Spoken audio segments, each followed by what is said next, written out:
வணக்கம் அன்பர்களே. இந்த நாளில் அந்த நாள். ஆம், வரலாற்றின் வழித்தடங்களில் கடந்த 2000 ஆண்டுகளாக ஒவ்வொரு நாளும் உலகம் முழுவதும் நடந்தேறிய முக்கிய நிகழ்வுகளை நாள் வாரியாக நல்ல பல தகவல்களை தொகுத்து காணொளி மூலம் பகிர்வதில் மகிழ்ச்சி. வாருங்கள் அன்பர்களே, இனி வரலாற்றில் இன்று எனும் வாசல்களை திறந்து வலம் வருவோம். வரலாற்றில் இன்று மார்ச் 12ஆம் தேதியில் நடந்த முக்கியமான வரலாற்று நிகழ்வுகள். கிபி 1622ஆம் ஆண்டில் இயேசு சபை நிறுவனர்கள் லயோலா இஞ்ஞாசி பிரான்சிஸ் சவேரியார் ஆகியோருக்கு கத்தோலிக்க திருச்சபை புனிதர்களாக பட்டம் அறிவித்தது. 1870ஆம் ஆண்டில் இலங்கையில் இருந்து முதல் தடவையாக ஐரோப்பாவிற்கு காஃபி ஏற்றுமதி சூயஸ் கால்வாய் வழியே மேற்கொள்ளப்பட்டது. 1879ஆம் ஆண்டில் 100க்கும் அதிகமான ஆங்கில படைகள் ஜூலுக்களினால் சுற்றி வளைக்கப்பட்டு படுகொலை செய்யப்பட்டனர். 1894ஆம் ஆண்டில் முதல் தடவையாக கொக்கோ கோலா மென்பானம் கண்ணாடி புட்டிகளில் அடைக்கப்பட்டு விற்பனைக்கு வந்தது. 1913ஆம் ஆண்டில் ஆஸ்திரேலியாவின் வருங்கால தலைநகர் அதிகாரபூர்வமாக கான்பரா என பெயரிடப்பட்டது. கான்பரா அமைக்கப்படும் வரையில் 1927 வரையில் மெல்போர்ன் தற்காலிக தலைநகராக இருந்தது.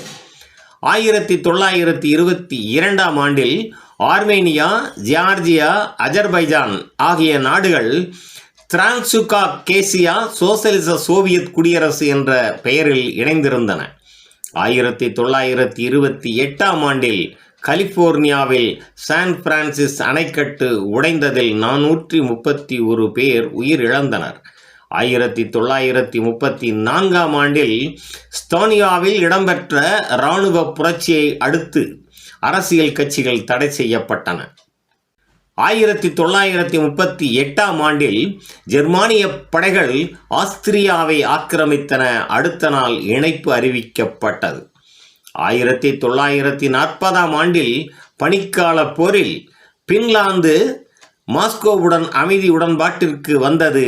கரேலியா பகுதி முழுவதும் சோவியத் ஒன்றியம் பெற்றுக்கொண்டது. பின்லாந்து படைகளும் மீதமிருந்த மக்களும் உடனடியாக வெளியேறினர். 1942ஆம் ஆண்டில் 2ஆம் உலகப் போரில் பசிபிக் போர் சாவகத்தில் இடம்பெற்ற சமரில் அமெரிக்க, பிரித்தானிய, ஆஸ்திரேலிய கூட்டுப்படை பண்டுங் என்ற இடத்தில் ஜப்பானிடம் சரணடைந்தன. 1943ஆம் ஆண்டில் கிரேக்கம் மீதான இத்தாலிய ஆக்கிரமிப்பில் இத்தாலிய படைகள் கார்த்திசுத்தா நகரை கைவிட்டு வெளியேறின. இதே நாளில் இத்தாலிய படைகள் சரிச்சானி நகரை சூறையாடி 360 வீடுகளை எரித்தனர். 40 பொதுமக்களை கொன்றனர்.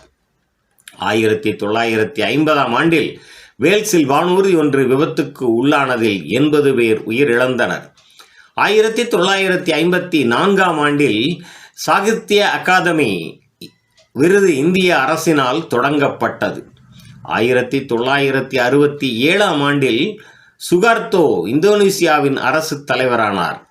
1968ஆம் ஆண்டில் மொரீசியஸ் பிரித்தானியாவிடமிருந்து விடுதலை பெற்றது. 1993ஆம் ஆண்டில் அணுக்கரு ஆயுத பரவல் தடுப்பு ஒப்பந்தத்தில் இருந்து விலக இருப்பதாக வடகொரியா அறிவித்தது. 1993ஆம் ஆண்டில் மும்பையில் இடம்பெற்ற தொடர் குண்டுவெடிப்புகளில் 300 பேர் கொல்லப்பட்டனர். 1999ஆம் ஆண்டில் முன்னாள் வார்சா ஒப்பந்த நாடுகள் செக் குடியரசு, ஹங்கேரி, போலந்து ஆகியன நேட்டோவில் இணைந்தன. 2003ஆம் ஆண்டில் செர்பியாவின் பிரதமர் சொரான் தின்சிச் பெல்கிரேட் நகரில் கொல்லப்பட்டார். 2003ஆம் ஆண்டில் சார்ஸ் தொற்றுநோய் குறித்த உலகளாவிய எச்சரிக்கையை உலக சுகாதார அமைப்பு அதிகாரப்பூர்வமாக விடுவித்தது. 2006ஆம் ஆண்டில் தென்னாப்பிரிக்கா ஒருநாள் பன்னாட்டு கிரிக்கெட் ஆட்டம் ஒன்றில் ஆஸ்திரேலியாவை வென்று சாதனை படைத்தது. 2007ஆம் ஆண்டில் கலிபோர்னியாவில் ஏற்பட்ட பெரும் காட்டுத் தீயினால் 2000 ஏக்கர்களுக்கு மேற்பட்ட நிலப்பரப்பு எரிந்து நாசமடைந்தன. 2011ஆம் ஆண்டில் ஜப்பானில் ஏற்பட்ட நிலநடுக்கத்தை அடுத்து புக்குஷிமா இச்சி அணு உலை வெடித்தது. 2014ஆம் ஆண்டில் நியூயார்க்கில் ஏற்பட்ட வாயு வெடிப்பில் 8 பேர் உயிர் இழந்தனர், 70 பேர் காயமடைந்தனர். மேலும் மார்ச் 12ஆம் நாளானது சீனா, தைவான் நாடுகளில் மரங்களுக்கான நாளாகவும் கொண்டாடப்படுவது சிறப்பானதாகும். நன்று நண்பர்களே. மற்ற நாட்களுக்கான வரலாற்று நிகழ்வுகளை பிறிதொரு காணொளியில் காண்போம். நன்றி, வணக்கம்.